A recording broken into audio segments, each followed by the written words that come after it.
ako si Cloud Matthew S. De Leon ng CMS News. Mag-uulat ng lagay ng panahon. Bukod sa mga local thunderstorms, asahang magpapaulan sa ilang panig ng bansa ngayong araw. Ang true o extension ng binabantayang low pressure area na nasa Pacific Ocean.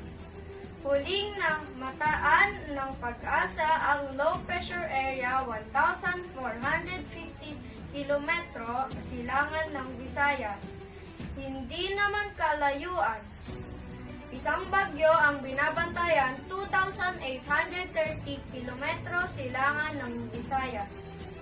Isa itong severe tropical storm na may international name na Bolaven.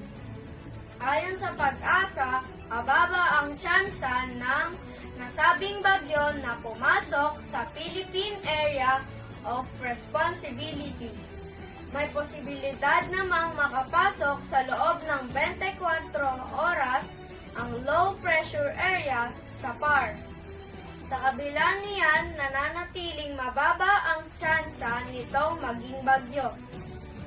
Narito ang weather forecast para sa susunod na 3 araw. Mananatiling maaraw bukas Martes habang magiging maulan naman sa Miyerkules at maulap ang Huwebes.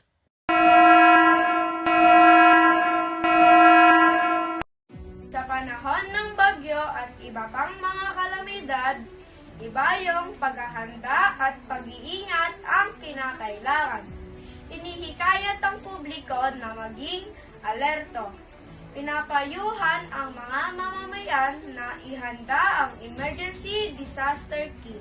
Anumang unos ang dumating, basta tayo ay handa at sama-sama, tiyak na malalagpasan natin ito.